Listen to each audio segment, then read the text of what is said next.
جو نہ صرف دارالفتہ اخلاص کے رئیس بلکہ جامع حسان بن ثابت میں تخصص فی الفقہ کے نگران اعلیٰ بھی ہیں۔ آپ کی سرپرستی میں اعلیٰ درجے کے فقہائے کرام کی تربیت ہو رہی ہے جو امت کے شرعی اور فقہی رہنمائی کے لیے تیار کیے جا رہے ہیں۔ میں دعوت دیتا ہوں مفتی محمد عقیل منیر صاحب کو کہ وہ آپ کے سامنے آ کر ادارے کا اور تخصص کا تعارف پیش کریں۔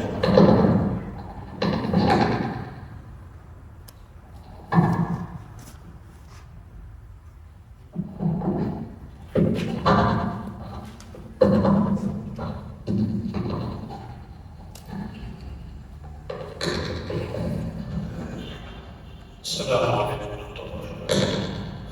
الحمد للہ وکفیٰ وسلام علی عبادہ الذین اصطفیٰ، اما بعد فقد قال اللہ تبارک وتعالی فی کلامہ المجید بعد اعوذ باللہ من الشیطان الرجیم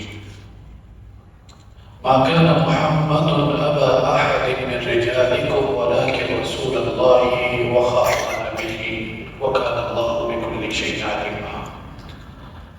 وقال رسول الله صلى الله عليه وسلم في معنى الحديث إن الله لا يقبض العلم انتزاعا ينتزعه من العباد ولكن يقبض العلم بقبض العلماء حتى إذا لم يبق عالما اتخذ الناس رؤوسا جهالا فسئلوا فأفتوا بغير علم فضلوا وأضلوا۔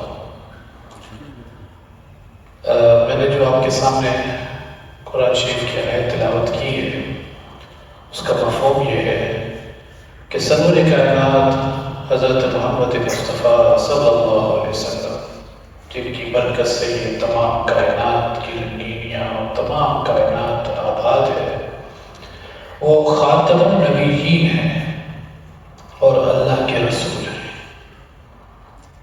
تو جس طرح حضور اکرم صلی اللہ علیہ وسلم کی رسالت اور نبوت آخری ہے اور قیامت تک چلے گی، حضور علیہ السلام آخری نبی ہیں اور حضور علیہ السلام کی رسالت اور نبوت قیامت تک چلے گی۔ اسی طرح حضور علیہ السلام کی نبوت کی تعلیمات اور جتنی چیزیں لے کر آئے وہ ساری کی ساری قیامت تک چلے گی، چاہے کوئی آدمی چاہے یا نہ چاہے۔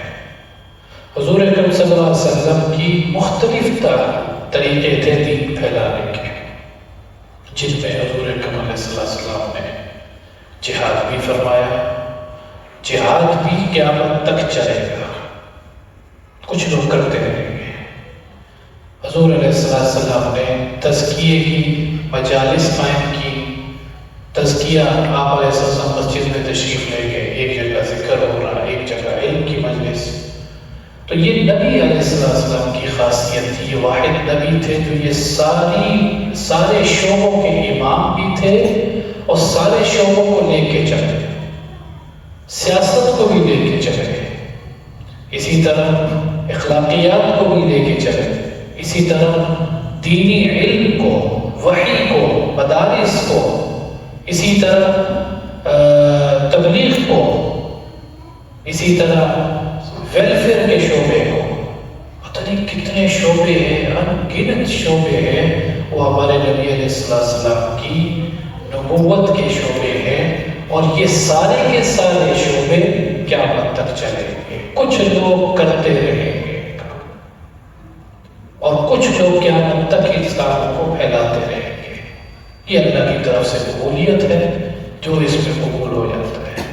امامت کا سلسلہ آپ علیہ السلام نے ایسا قائم فرمایا کہ نبی ہونے کے باوجود، سالار اعلیٰ ہونے کے باوجود، حکومت کے بڑے ہونے کے باوجود، نبوت کے اعلیٰ منصب پہ فائز ہونے کے باوجود، آپ علیہ السلام نے ساری زندگی امامت کا شعبہ اختیار فرمایا۔ بتائیں ہم میں سے کوئی کر سکتا ہے؟ ساری زندگی 2-3 نمازیں وہ بھی حکمت کی وجہ سے اللہ پاک نے تکوینی امر کی وجہ سے چھوڑوائیں، ورنہ آپ علیہ السلام نے ساری زندگی امامت کا شعبہ اختیار فرمایا۔ تو یہ شعبے وہی ہیں جو آپ علیہ السلام، آج ہمیں کچھ 200 سال کا گیپ ہو گیا بیچ میں، جس کی وجہ سے ہمیں انوکھا پن لگ رہا ہے، ورنہ یہ شعبے وہی ہیں جو قیامت جو حضور علیہ السلام کے تھے، اور حضور علیہ السلام نے ان شعبوں کو قائم کیا۔ پچھلی مجلس میں میں نے عرض کیا تھا، خانہ کعبہ روزہ رسول صلی اللہ علیہ وسلم کے پاس میں بیٹھا ہوا، تو بس ایسی دل میں خیال ہے آپ علیہ السلام کے جو روزہ اقدس کو دیکھ رہا، مسجد کو دیکھ رہا، وہ حضور علیہ السلام کا حجرہ مبارک تھا، اور وہ حجرہ مبارک وہ تھا جس میں آپ علیہ السلام رہا کرتے تھے، اور اس مسجد میں امامت خطابت فرمایا کرتے تھے۔ تو آج بھی وہی سلسلہ قائم نہیں ہے کیا؟ یہی نہیں وہ سلسلہ قائم ہے، اگرچہ ہم نے باطل کی وجہ سے اس کو ڈیگریڈ کر دیا اور اس کو اتنا تنزلی کی شکار کر دیا، لیکن شعبہ تو وہی ہے، سلسلہ تو وہی ہے، حتیٰ کہ تصوف کا سلسلہ آپ علیہ السلام نے قائم کیا، تصوف کے سلسلے کے کچھ لوگوں نے لیا، تو یہ سارے شعبے دین کے شعبے ہیں، جو ان میں لگ جائے گا وہ نبوت کے کام میں ہے اور نبوت کے کام کو پھیلا رہا ہے، ہر شعبہ دین کا۔ اسی لیے میں کہا کرتا ہوں کہ ہم ہی والے صرف توحید کے اندر ہی کے قائل ہیں، باقی سب کے اندر بھی کے قائل ہیں، کہ یہ شعبہ بھی دین کا ہے۔ جو ایک آدمی اخلاص سے ایک مسجد کے اندر یا ایک ہسپتال کے اندر مریض کو دیکھ رہا ہے، عیادت کر رہا ہے، ویلفیئر کا کام کر رہا ہے، وہ بھی دین کا کام کر رہا ہے، وہی پتہ نہیں اخلاص کی وجہ سے کہاں اللہ پاک اس کو لے جائے گی۔ تو یہ تھوڑا سا میں آپ کو، کیونکہ آج کل لوگوں کے ذہن میں یہ ہے شاید یہ نئی چیز ہے، یہ نئی چیز نہیں ہے، یہ وہی سلسلہ قیامت تک جاری رہے گا۔ کچھ لوگوں کا انتخاب اللہ پاک فرمائے، اللہ یصطفی من الملائکۃ رسلا ومن الناس، اللہ پاک ملائکہ میں سے بھی اور رسولوں میں سے بھی اور لوگوں میں سے بھی کچھ لوگ منتخب کر لیتے ہیں، اور منتخب کر کے ان کو اپنا برگزیدہ بنا دیتے ہیں۔ آج تک تاریخ میں یہی ہوتا چلا گیا۔ چنانچہ سب سے پہلے جو درسگاہ بنی تھی اسلامی تاریخ میں، وہ آپ حیران ہوں گے کہ حضرت ابوبکر صدیق رضی اللہ عنہ کے گھر کے باہر ایک پلاٹ تھا۔ حضرت ابوبکر صدیق رضی اللہ عنہ وہ تلاوت فرمایا کرتے تھے، لوگ تنگ کرتے تھے، لوگوں نے منع کر دیا، بائیکاٹ کا اعلان کر دیا۔ ابن دغنہ ایک آدمی تھا، اس نے ان کو امان دی اور اس نے کہا کہ آپ تلاوت کریں، آپ تعلیمات نبوی کو پھیلائیں۔ چنانچہ انہوں نے ایک باہر اپنا پلاٹ کو وقف کیا۔ سب سے پہلی درسگاہ اسلام کے اندر یہ تھی، وہی مدرسہ ہے جو آج ہمارے یہاں۔ دوسری درسگاہ حضرت سعید نے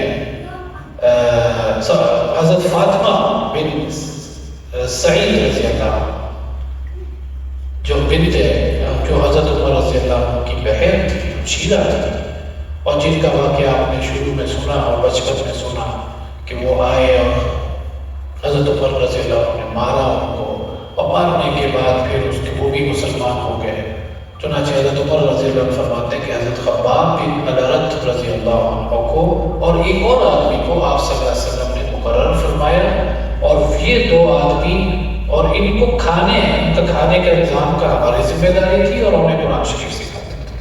میں وہ نقشہ کہنا چاہ رہا ہوں جس کو آج بہت زیادہ ڈیگریڈ کر دیا گیا ہے۔ اس کے بعد پھر دار ارقم کوہ صفا کے اوپر حضرت ارقم رضی اللہ عنہ کا گھر تھا۔ جب یہ بائیکاٹ ہوا اور وہاں پہ رہے 3 سال آپ صلی اللہ علیہ وسلم، شہر ابی طالب میں بھی رہے، تو وہاں پہ یہ قائم کیا، دار ارقم میں بھی قائم کیا گیا، پھر شہر ابی طالب میں قائم کیا۔ لوگ آتے قرآن شریف سیکھتے، حضور اکرم صلی اللہ علیہ وسلم قرآن شریف سکھاتے۔ چنانچہ یہ کرتے کرتے یہ ساری مکہ مکرمہ ہجرت سے پہلے، اور وہ ہجرت کے پہلے ہی مسجد نبوی کے اندر بہت سے مدارس قائم ہو گئے۔ مسجد درسگاہ بنی زریق ایک تھی، اس کے اندر بھی ایک نقی الخصمات کے نام سے تھا، اسی لیے آپ صلی اللہ علیہ وسلم کی ایک حدیث کا مفہوم ہے کہ لوگ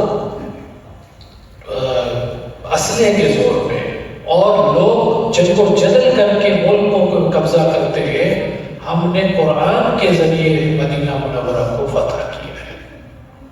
اور آپ اسی طرح مسجد قباء کا مدرسہ تھا، مسجد قباء کا مدرسے کے بعد یہ سارے مدارس آپ صلی اللہ علیہ وسلم کی ہجرت سے پہلے ہی قائم ہو چکے تھے۔ پھر آپ صلی اللہ علیہ وسلم نے جو قائم کیا وہ مسجد نبوی کے اندر پڑھانا شروع کیا، اور مسجد نبوی کے اندر جب آپ فرماتے تھے ایک ستون تھا اور ستون کے پاس کھڑے ہو کے پڑھاتے تھے، تو جو امیر لوگ تھے، اچھا وہ جمع ہو جاتے تھے غریب لوگ، اور جو غریب غربا فقراء صحابہ تھے وہ آپ صلی اللہ علیہ وسلم کے پاس آ کے پہلے جمع ہو جایا کرتے تھے۔ اب وہ جب جمع ہو جایا کرتے تھے امیر لوگ اور جو ویل آف لوگ تھے وہ پیچھے کھڑے ہوتے تھے، ان کو تھوڑی سی ہچکچاہٹ آتی تھی کیا ہونا، چنانچہ آیات اتری وَاصْبِرْ نَفْسَكَ مَعَ الَّذِينَ يَدْعُونَ رَبَّهُمْ بِالْغَدَاةِ وَالْعَشِيِّ يُرِيدُونَ وَجْهَهُ وَلَا تَعْدُ عَيْنَاكَ، اچھا دوسری آیت اتری وَلَا تَطْرُدِ الَّذِينَ يَدْعُونَ رَبَّهُمْ بِالْغَدَاةِ وَالْعَشِيِّ يُرِيدُونَ وَجْهَهُ وَلَا تَعْدُ عَيْنَاكَ عَنْهُمْ تُرِيدُ زِينَةَ الْحَيَاةِ الدُّنْيَا، ان سے آپ پیچھے نہ موڑیں، یہ آپ کے وہ لوگ ہیں جو اللہ کو صبح شام کرتے ہیں، یہ غریب فقراء۔ اس کے بعد اصحاب صفہ کا جو مدرسہ قائم ہوا، اس کا 2-3 آیت باتیں بتا کے میں اپنی بات کو ختم کرتا ہوں۔ اصحاب صفہ جو تھے 60-70 صحابہ، یہ وہ تھے جنہوں نے اپنی زندگی کو علم کے لیے وقف کیا ہوا تھا، اور صبح شام حضرت ابو ہریرہ رضی اللہ عنہ میں سر فہرست ہے۔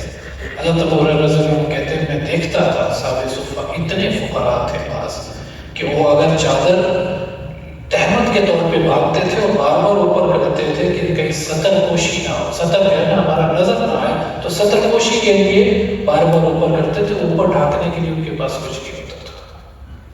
اور حضور علیہ السلام نے کچھ صحابہ کو کرا، صحابہ کہتے ہیں ہم ہر روز نہیں آتے تھے اور ہر روز ہمارے پاس وقت نہیں ہوتا تھا کہ ہم اپنی تجارت میں کھیتی باڑی مشغول ہوتے تھے، چنانچہ ہم ان لوگوں سے سیکھ لیا کرتے تھے۔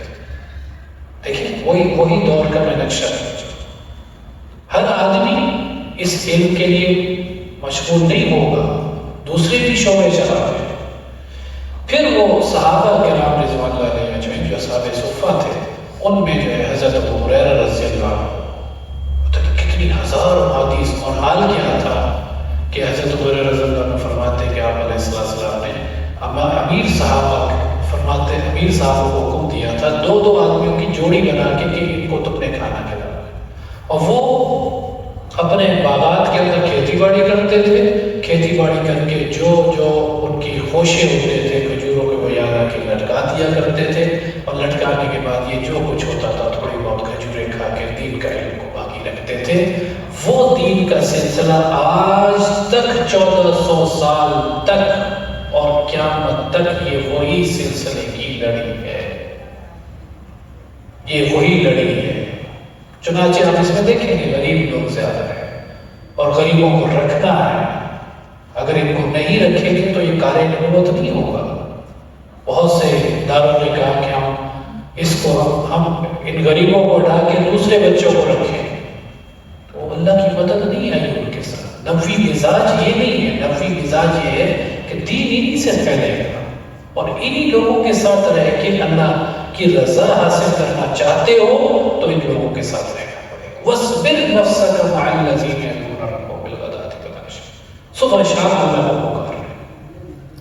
تو یہی سلسلہ، اور اسلام کے اندر جو ہمارا سب سے بڑا جو سلسلہ ہے، سب سے بڑی جو ہماری اسلام کی جو کرامت ہے وہ یہ ہے کہ آج بھی 1400 سال گزرنے کے بعد عیسائیوں میں سے کوئی عیسائی ایسا نہیں ہے جو دعویٰ کر سکے کہ یہ بات بعینی حضور ان کے نبی حضرت عیسیٰ علیہ السلام نے فرمایا بعینی یہ وہی بات ہے، بلکہ وہ کئی اولڈ ٹیسٹمنٹ ہو گیا، نیو ٹیسٹمنٹ ہو گیا، متی کی، یوحنا کی، برناباس کی انجیل، فلاں انجیل، وہ آج تک کنفیوز ہیں۔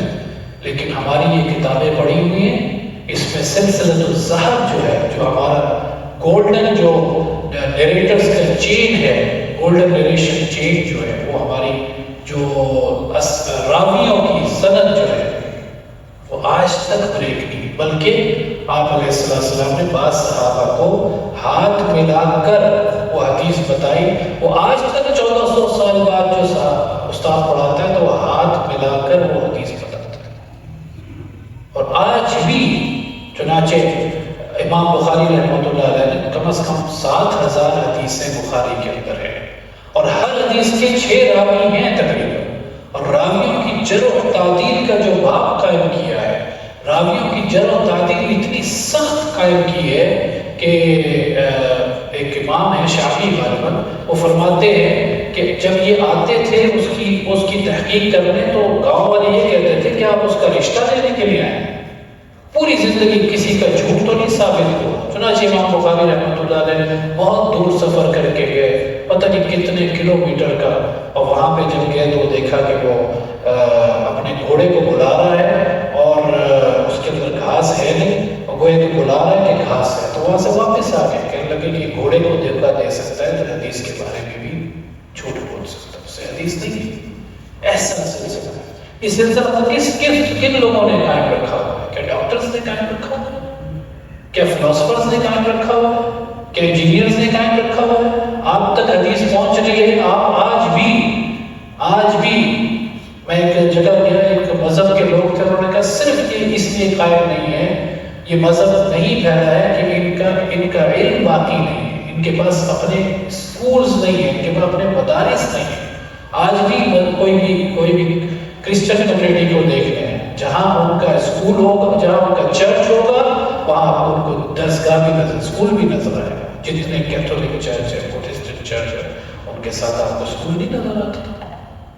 لیکن ہمارے یہاں اس مدارس کے نام کو اتنا بدنام کر دیا گیا کہ ہمارے دینی لوگ بھی اس کو شکوک کی نگاہ سے دیکھنے لگ گئے. اس زمانے میں ہم پیدا ہوئے کہ جہاں سے دین کی تعلیمات اور جو دین کی میں نے ابتدا بتائی، وہ پوری تاریخ بتائی، اس سلسلے کو ہم شک کی نگاہ سے دیکھنے لگ گئے. اگر آج ہم یہ سلسلے قائم نہیں رکھیں گے، لیکن یہ قائم تو رہے گا، قیامت تک اللہ کے دین کا وعدہ ہے. وہی مطلوب کو اور وہی غیر مطلوب کو حفاظت حدیث کا وعدہ ہے، اللہ نے قائم رکھنا ہے چاہے کچھ بھی کرے. لیکن اگر ہم بظاہر قائم نہیں رکھیں گے تو اگلی نسل ہمیں یہ نہیں کہہ سکتی کہ یہ حدیث ہے کہ نہیں، ہم اس کو کہاں سے بتائیں گے. تو الحمدللہ ثم الحمدللہ یہی سوچ کے ہم نے یہاں پہ بھی سلسلہ قائم کیا. یہاں پہ جو کورس ہوا ہے مفتی حضرات کا، وہ الحمدللہ مفتی کا کورس کہلاتا ہے. اور صحابہ کرام رضوان اللہ علیہ مجمعین میں بھی ہر صحابی مفتی نہیں تھا، یہ سمجھنے والی بات ہے. کچھ صحابی مفتی تھے جو دور دراز رہتے تھے، وہ حضور صلی اللہ علیہ وسلم کی غیر موجودگی میں بعض اوقات فتویٰ دیا کرتے تھے اور پھر آ کے آپ علیہ السلام سے پوچھا کرتے تھے. اسی طرح ہر صحابی کا جہاد میں وہ مقام نہیں تھا جو حضرت خالد بن ولید کا تھا. حضرت ابو ہریرہ رضی اللہ عنہ علمی میدان میں آ گئے تھے. کبھی آپ نے ان کا یہ بھی سنا ہوگا کہ جہاد کا بہت اعلیٰ مقام، حضرت خالد بن ولید کا علمی مقام وہ نہیں تھا جو جہاد میں تھا. تو یہ سارے علم والے تھے کہ ہر شعبے کا دین، ہر دین کے کام کو اسسٹ کرنے والے تھے، دین کے کام کو تائید کرنے والے تھے. تو یہ مفتی کا کورس یہ ہے. اب یہ اپنے اپنے علاقوں میں جائیں گے. ہمارے یہاں کوئٹہ سے بھی لوگ آئے تھے اور ان کے مہمانوں نے آ جانا تھا، میرے خیال میں ہڑتال ہوئی تو وہ 30-40 لوگ تھے، وہ نہیں آ سکے. خوزدار کے بھی لوگ ہیں، اس طرح کراچی کے بھی ہیں، مختلف علاقوں کے، مانسہرہ کے لوگ ہیں. یہ اپنے علاقوں میں جائیں گے، یہاں سے پڑھا، انہوں نے ہمیں مختلف کورسز کروائے، وہاں پہ جا کے ادارے قائم کریں گے اور وہاں جا کے یہ فتوے کا کام نہیں کریں گے. جو لوگ مسائل پوچھ کے آئیں گے، آج آپ کو ریڈی میڈ مسائل مل جاتے ہیں. جیسے امام حنیفہ سے کسی نے کہا تھا کہ آپ رات کو سوتے نہیں، فرمایا کہ یہ سارے لوگ سوئے ہوئے ہیں، اس وقت پر کہ کوئی مسئلہ ہوگا ہم اس سے جا کے پوچھیں گے، میں بھی سو گیا تو یہ کہاں جائے گا. تو آپ حضرات کو یہ کام مل رہا ہے اور اس کی قدر آپ جب دوسرے ملکوں میں جائیں گے تو آپ کو پتہ چلے. میں سری لنکا گیا، وہاں ایک لائن بٹھا دی انہوں نے، 22 بچوں کی 25 بچوں کی، ان کو لے جائیں آپ تخصص کر رہے ہیں. ہمارے یہاں جو پہلے تخصص تھا اس میں یہ بیرون ملک کے پڑھتے تھے. تو اس وقت جو لوگ تھے جو یہاں سے جاتے تھے ان کا اتنا اعزاز کیا جاتا تھا کہ پاکستان سے پڑھ کے جا رہے ہیں. لیکن اس کا ہمیں نہیں پتہ ہے کہ پاکستان کے اندر علم کے اندر کتنی اور پوری دنیا کے اندر آپ کو پاکستان کے مدارس کے لوگ ملیں گے.